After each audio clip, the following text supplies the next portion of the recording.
welcome to our services tonight. If you're visiting with us, we're glad, especially for your presence, but we're glad for everybody to be here and studying this evening, and we want you to study right along with us. We're in the book of Deuteronomy. We're having just kind of a series of lessons that have to do with our attitudes towards the promised land. Instructions that God gives us for thinking about what our job is here as we're headed for our promised land of heaven. Deuteronomy is rich in these kind of instructions, and even though it may seem like an unusual book to go to for a child of God in our dispensation of time, it really isn't, because there's a similarity between what was going on for them and what's going on for us. Instructions for people that are headed to the promised land. Well, let's talk tonight, because when we read in the text of Deuteronomy, we know that Israel was about to enter the promised land. We've already discussed that. We also know that 40 years before, they were also about to enter the promised land.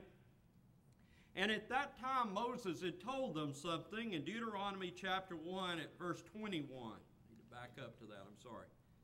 And he said this, he says, "Look, the Lord your God has set the land before you. Go up and possess it as the Lord God of your fathers has spoken to you.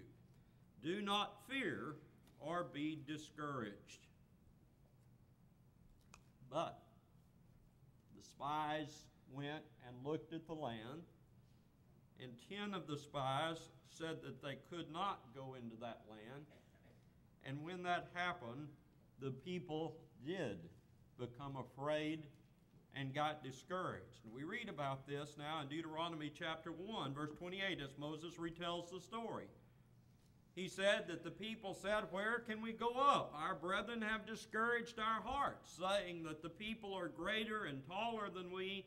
The cities are great and fortified up to heaven. Moreover, we have seen the sons of the Anakim," there he's talking about the giants. "We've seen the tall men. We've seen the giants. We don't know how we're going to be ever able to take that land. Even though it is a beautiful land, a good land, we don't think it's possible," said 10 of the spies. And this is really the remarks of the people you find in this verse. And they said, "What are we supposed to do? How can we go in? Our brethren have discouraged us. They say it can't be done." And it was a 10-2 tie. It's no contest there. They're winning.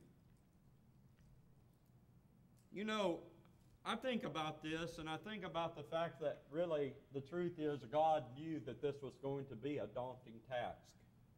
I think, you know, we should acknowledge the fact that the very idea that this generation of people would have to go in to a place that's well-armed, well-fortified, numerous in number, and have been there a long time, and that what your job will be to do is you're going to go and you're going to uproot all of those people from their homes and their places, and you're going to take over in the land. You've got to admit, when you just stop and analyze it from that perspective, it's a pretty big task. And I think one thing we haven't talked enough about is the fact that Moses was very frank with them this time around as Deuteronomy is being taught to the whole new generation. And he says to the men, he says, "Hear, O Israel, you are to cross over the Jordan today." And it really didn't mean that literal day, but he means, you know, it's very soon. We're about to cross. We're now in the day that we're going to be crossing over. You will cross the Jordan today, and you will go in to dispossess. Now listen to how Moses says this. "You will dispossess nations greater and mightier than yourself, cities and great that are fortified up to heaven, a people that are a great people and tall people, the descendants of the Anakim, whom you know, and you've heard it said, how can we stand before the descendants of Anak?" How on earth will do that? Moses is saying, everything those spies came back and told you is true. You are going up against people that are taller than you. You're going up against well-fortified cities. You are going up against nations that are well more armed than you are. It's all true that that is the condition that exists. But throughout the book of Deuteronomy, Moses says something to the people that, in a sense, is a little different. He said it, as I showed you a minute ago, he said it to that previous generation. But one thing that's really interesting in Deuteronomy is he says over and over and over again to the people of this time, don't be afraid and don't be discouraged.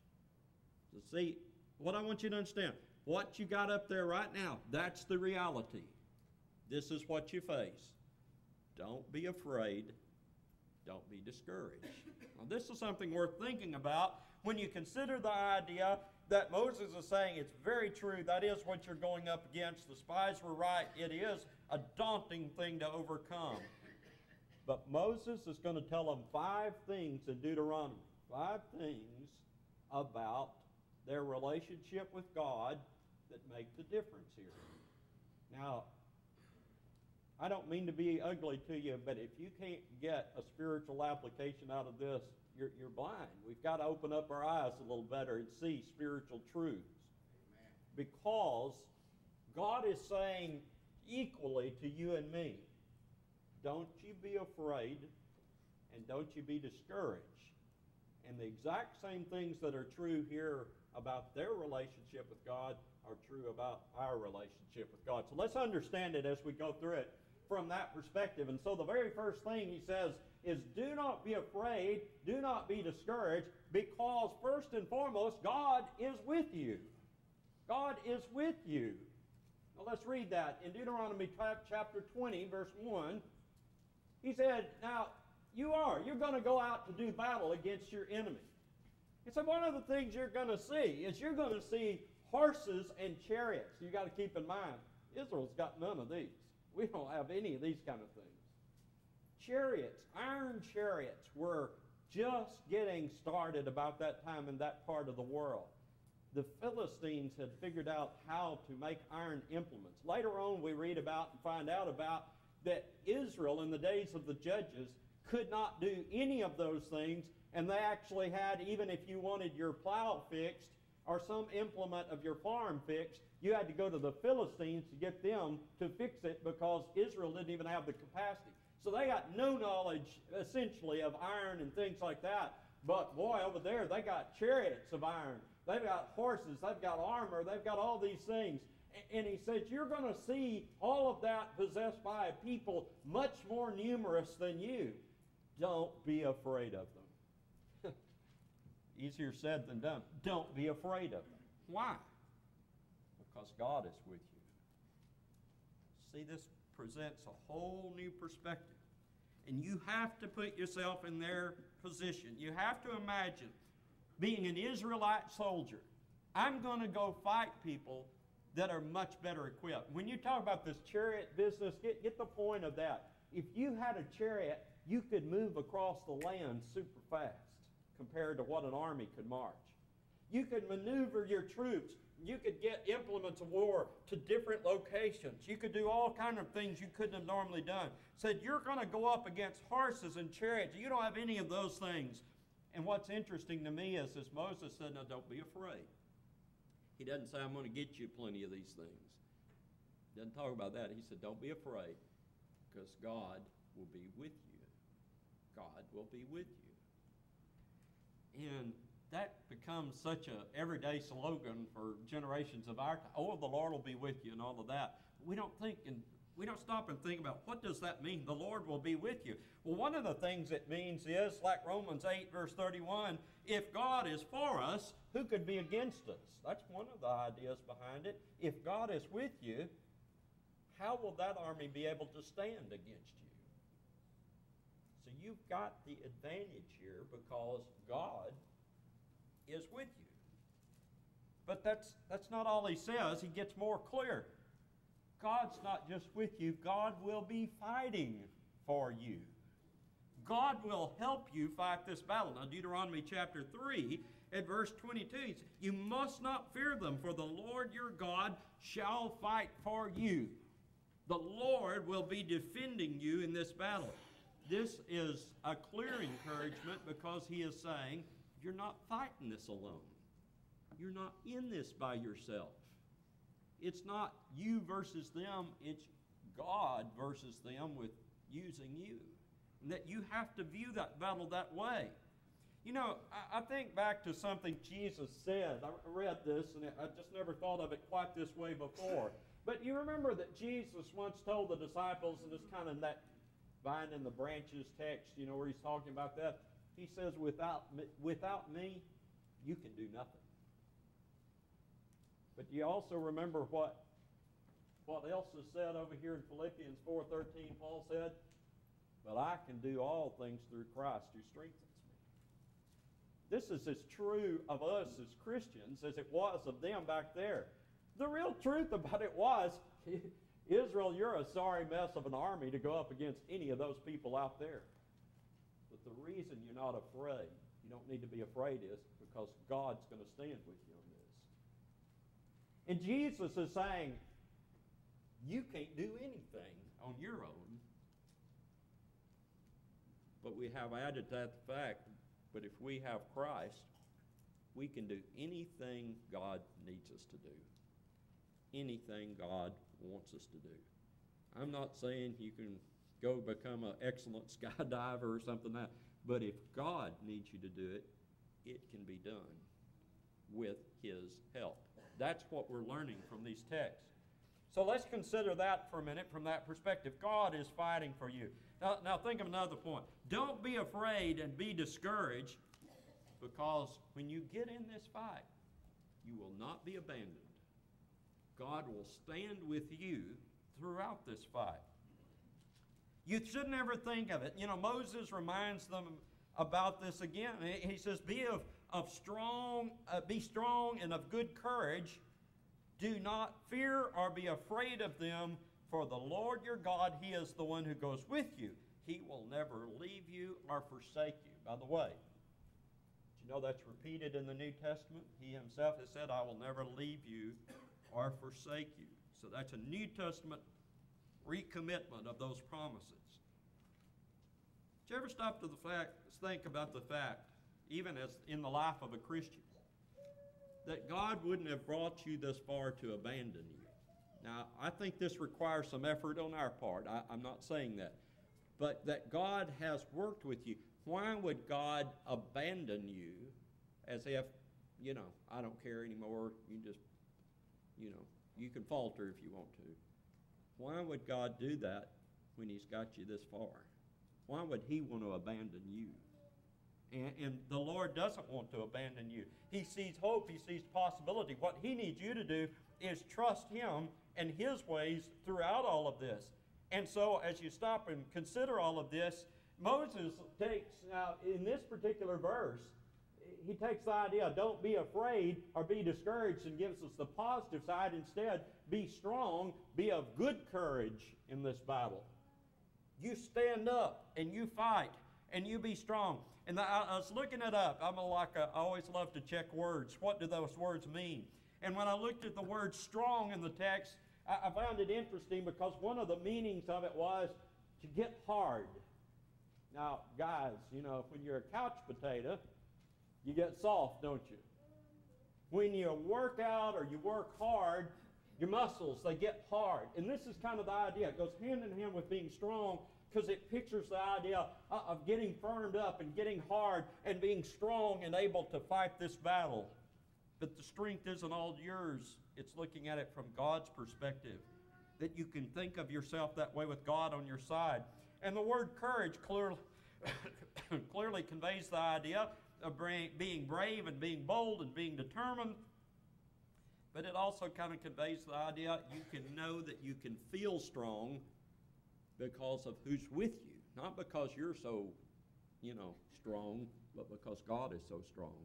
He will help you accomplish what needs to be accomplished. Don't count Him out, because He's telling Israel to think of yourself as strong as God working with you, and you be cooperating with God. Now, there's another reason we don't have to be afraid or discouraged, and that's in the nature of who God is, because we are told the nature of our God is that He is a great and an awesome God. Look at that verse. You shall not be terrified of them, for the Lord your God, the great and awesome God, is among you. What does that mean? Well, number one, the word great in that kind of usage really describes the idea of something that's big. And I think one of the things we have to come to appreciate about our God is his bigness. He is a big God. I think David saw that when he went up against Goliath, because he's comparing Goliath to God, and everybody else was comparing their size to Goliath. He could see it differently because he saw a big God. The same God that could protect him from a lion or a bear is the same God that could help him win against Goliath. So he says, your God is a big, a great God. And secondly, your God is an awesome God. And when he says that, what it fundamentally means, awesomeness is the quality of being astonished and fearful of him because of who he is. All of us should have an awe of God for who he is. But he says, you let him come up against somebody and they will be astonished because he is bigger than they are. And their side is the one that everybody ought to be afraid of, them and us, because our God is a God that inspires awe, fear, and respect. And then he says also that we should not be afraid or discouraged because, remember who's in charge. Remember who's in control here. Now this is really important, very important. A lot of these have said, you may think, well, that says pretty well the same thing. Well, it does. God's with us, but God's also fighting for us. And God says, I won't leave you, I won't abandon you. And God has said, I'm bigger than they are, and I'm more powerful than they are. But now, kind of our last point on this is, God's in control. Now, what does that mean? I want to show you in a practical way what it means. Now, God says, if you should say in your heart, these nations, they're greater than I am, how can I dispossess them? What am I going to do? He said, you should not be afraid of them. We've heard this before. But you should remember well what the Lord your God did to Pharaoh and to all of Egypt, the great trials which your eyes saw, the signs and the wonders, the mighty hand, and the outstretched arm by which the Lord your God brought you out. So shall the Lord your God do to the people of whom you are afraid. See, right now, you're kind of quaking. You're thinking about going facing an army, chariots, horses, numerous men, much more powerful than you are. Yes, you're right. You're thinking about having to go into their city, and the walls are fortified. You're scared to death right now. He says, here's what I want to tell you. I scared Pharaoh. I scared the Egyptians. I'm God, and I'll do for you what I did back there. I'll do to these people what I did to Egypt. I can show them that I'm in charge. I can demonstrate to them that I'm greater. Look at Deuteronomy chapter 2, verse 25. This day, he said, this very day, I'm going to put the dread and the fear of you upon them. I'm going to start making them afraid. These nations, all these nations. And they're going to hear the report, and they're going to tremble because you're coming in. Now, let me show you something real quick. Do you remember when the spies, the later spies I'm talking about, they slipped in and they met Rahab? You remember why Rahab helped? Part of the reason was she said, the dread of you is on our city. They're scared to death of you. They heard what God has done. They saw, they knew about what happened back there at the Red Sea. They heard about how God has defeated some of these other nations. They've heard these things, and it said, it scares them to death that Israel is camped outside of Jericho. That just shows you that God kept this promise. What God said he could do. Now, what I want you to see about that is if we fear situations and we fear circumstances of this life, and we'll kind of try to get into that a little bit more later, but the point I want you to get is we're sitting there being afraid, yet what we know is God could put the fear in somebody else. God could make them afraid of us. That's if God chooses. I'm not putting words in his mouth. But God is able to do that. That's the God that we serve. Look at one more passage about that. Deuteronomy chapter 9 at verse 3. He says, "Therefore understand today that the Lord your God is he who goes before you. It's like a consuming fire. He'll destroy them. He'll bring them down before you. So you shall drive them out and destroy them quickly, as the Lord has said to you." This was too big a battle for Israel, but it wasn't anywhere near too big a battle for God. And these are the kind of concepts we should get in our heart. Because if God was going to help Israel win their battles, then we need to know that God would help us win anything he's asked us to do. God's not going to abandon you and me. If he wants us to accomplish something, he'll be with us to accomplish something. Now, a couple more things to observe. One thing is this. What does Israel need to do about this now? You know, I don't mean to leave you as if, okay, well, God's going to tend to it all and Israel has to do nothing. Now, God says, I want you to do something, Israel. I want you to carefully keep all these commandments, which I'm commanding you to do. I want you to love the Lord your God and walk in all of his ways and hold fast to him, and then the Lord can drive all these people out. I don't want to leave this like this is a promise for everybody out there in the world, and if they'll just go out there and decide to do something, the Lord's going to be with them. That's not what's going on here. The Lord is saying this is a promise for my people. If they will love me, if they will obey me, if they will put me first, I'll help them accomplish the things that they need to accomplish. In this case, he said, when you dispossess these people of their land, I will go before you. But you have to put me as your priority. You have to love me. You have to obey me. And that's what we all, of course, realize. Now, I want to throw out a couple of more thoughts, and then we'll let another little opportunity come about. One is the fact that, let me move on from that. We have to be real careful who we're around. That's the bottom line. We have to be real careful who we listen to. Because one of the things that God said in Deuteronomy 20, verse 8, he said, I want all the officers to go before the crowd and say to the crowd, is there anybody here that's scared to go into this battle? And if they were scared to go into this battle, you know what they said? Go home. We don't need you. If you don't trust the Lord to help, then please go home, because we don't need you discouraging anybody else. Now that's an important thing to stop and think about. Who are you letting discourage you? God knew that one coward out there could send everybody running, and he didn't need that. He didn't need the fearful discouraging people. We've got a great God. Man, one whiner, one fearful person can ruin that. The second thing is kind of the opposite of that, and that is, he said, before every battle, I want somebody to come out and encourage you. And he said, before you ever go into battle, each time you go into battle, Deuteronomy 20, verses 2 through 4, so it shall be, when you're on the verge of battle, the priest is to come out and approach and speak to the people and say, Hear, O Israel, today you're on the verge of battle with your enemies. Do not let your heart faint. Do not be afraid.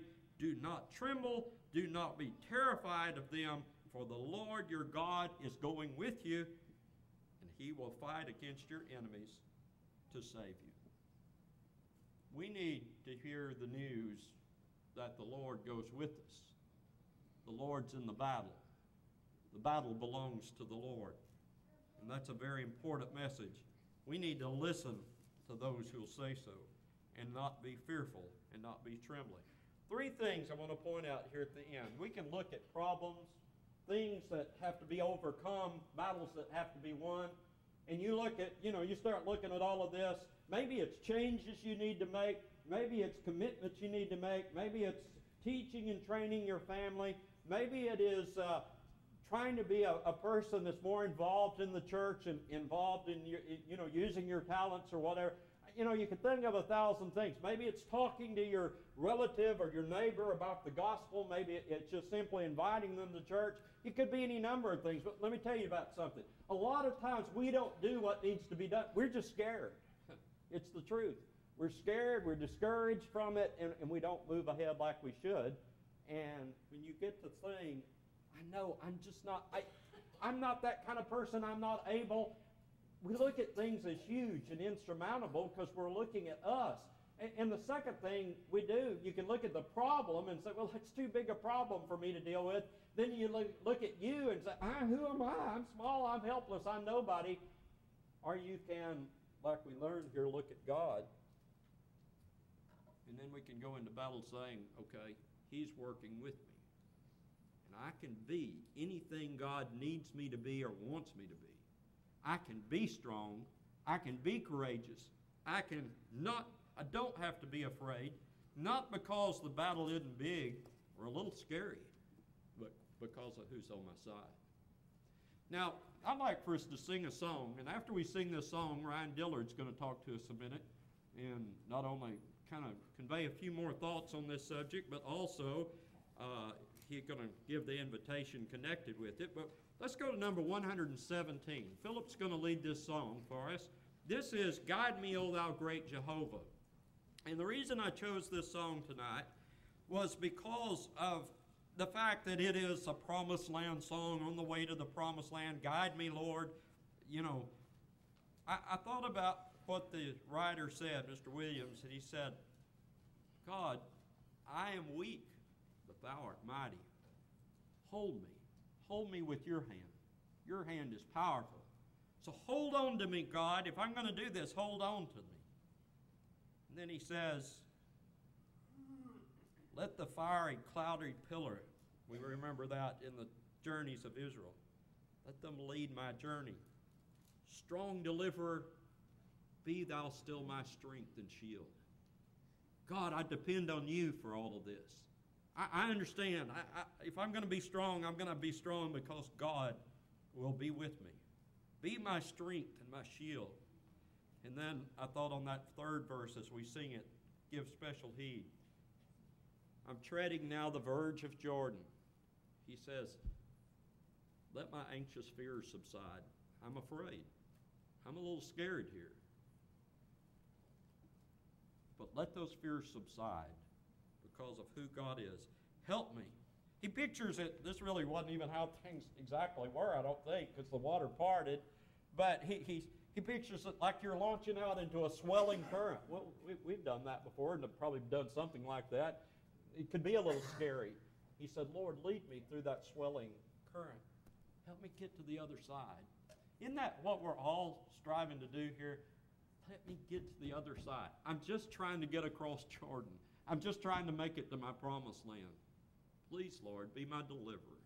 Go with me. Help me. Philip, let's sing that, okay? Come on up. Then after this, Ryan will finish us out. Number 117. Guide me, O thou great Jehovah, let me go through this barren land. I am weak, but thou art mighty.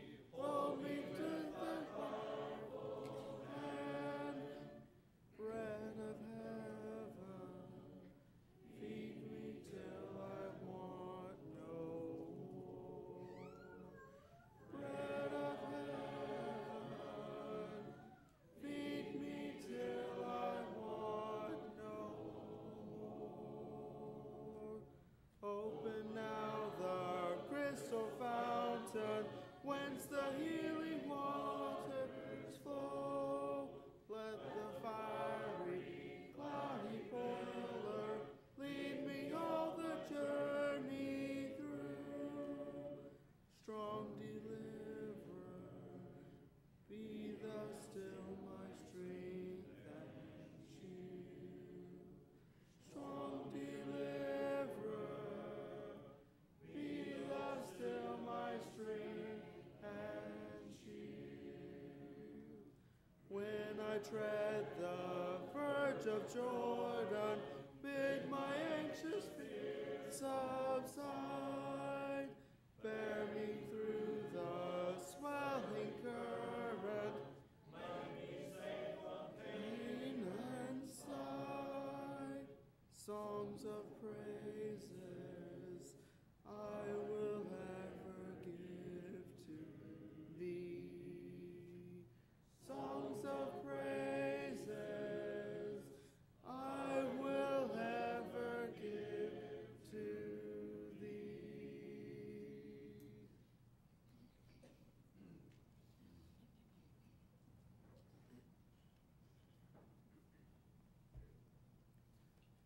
We usually feel sorry for someone who is afraid, but we need to be aware that fear and discouragement are more dangerous than most things. The danger is that they can be very deadly. The previous generation of Israelites that we've been talking about, they did become fearful and discouraged. And that's what caused them to miss out on the promised land. When we think of things that can keep us out of heaven, which is our promised land, we tend to think of things that we can visualize, things like stealing or murdering, drunkenness and adultery, and so on. But in Revelations 21 and verse 8, it talks about the cowardly. It says that they shall have their part in the lake which burns with fire and brimstone, which is the second death. Heaven is our promised land, but if we lose heaven, there is a second death that we will have to face, and that is in hell. Fear is dangerous because it can take away our faith. It can take away our confidence and our motivation, our ability, and our purpose. As we learned this morning, our purpose is to serve God and keep His commandments. And that will fall away if we allow ourselves to be overcome with fear and discouragement. But the application to us is that we as people today, as God's people, have many important things that we are supposed to be doing. We're to live differently from the world. We are set apart. We're the called out. We're not like the world. We should separate ourselves from it. One of the things we're to do is to teach and to train our families in God's Word. Again, as our lesson this morning spelled out for us. It's important for us to carry on God's Word through our families and through our children. But not just that, we're also supposed to teach the lost. We're to bring the truth to those who are lost. We're to be seeking them, seeking those opportunities. And we're supposed to stand up for the truth. When we see and hear things that are against Scripture, that are false, we're supposed to stand up and have courage. But very often we don't do that because we're afraid. But what is it that we're afraid of? Are we afraid of the rejection? Or what people might think of us? Is it the criticism or confrontation that we're afraid of? Are we afraid that we might look bad or that people might think we're weak? Let's think about Moses' words. He said, "Do not be afraid or discouraged." We should take that to heart as well. Do not be afraid or discouraged, but be strong and courageous. We might think that this has little application to us because we aren't out here like the Israelites conquering the nations of the promised land or fighting fierce enemies and fierce armies. But what this is about doing the work of the Lord. And that's why we shouldn't be afraid. It's because as long as we're doing the work of the Lord, He will be with us. Later on in Israel's history, the temple was about to be built.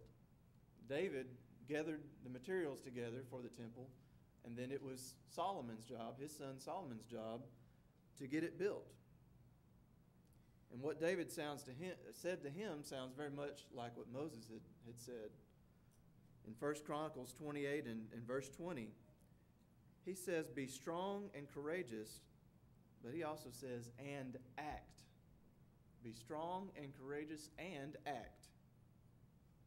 Do not fear nor be dismayed, for the Lord God, my God, is with you.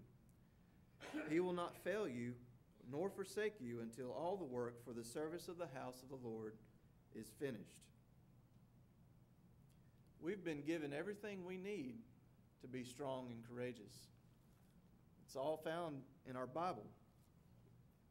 But we can't just be strong and courageous because we have a Bible.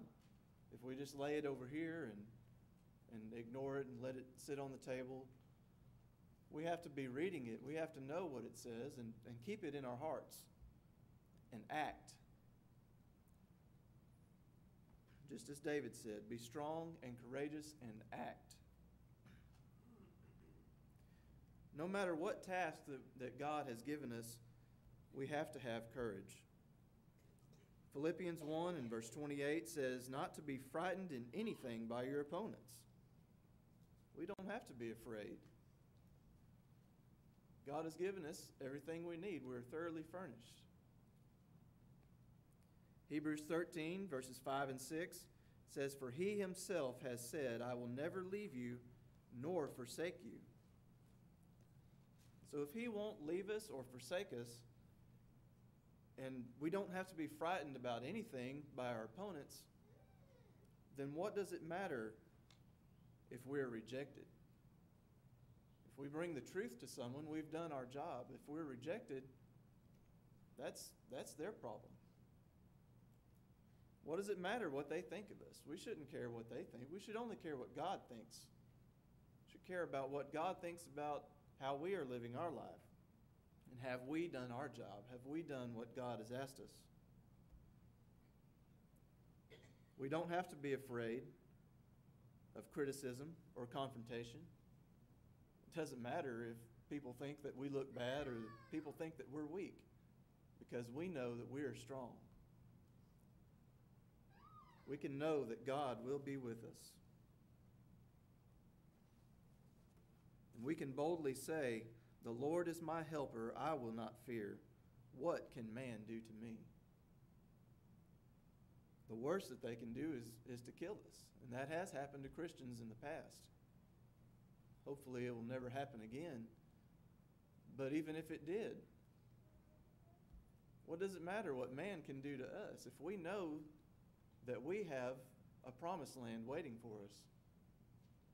If we can obtain heaven and stay away from the fiery lake that burns with brimstone. Be afraid of God, who can not only, the body not only dies, but we can also have our soul die in hell. And Ephesians 6 verses 10 through 11 tells us, finally, my brethren, be strong in the Lord and in the power of his might. Put on the whole armor of God, that you may be able to stand against the cunningness of the devil. We have to put this on. When we're baptized, we put on Christ. Christ has given us his words. He is the Word, and he has given it to us. We must use it. We must act through strength and courage that we gain from God being on our side. If God helped the children of Israel to conquer the Promised Land and all those fierce armies, and if God was able to help Solomon to build the temple, then surely he's going to help us do the big things that he is asking us to do in the generation we live in. He is on our side if we side with him. You might be here tonight and be a member of the church who has been discouraged and who has maybe failed to act upon the word that we've been given and failed to be giving the truth. And these words speak to me as well. There are times that I can do better. But we have to search our hearts and know that we can do better. And if you need the prayers of the congregation or encouragement from us, this is where we find that. Right here with our family. And if you are not a Christian, if you have not been baptized, if you have not been buried with Christ in baptism of water, to shed the sins of old and put on the new man, as Paul says, to be resurrected in newness of life, you need to do that. That is something that is commanded of us. And it is something that saves us. If you are in need of these prayers or in need of baptism, please come right now before it's too late as we stand and sing.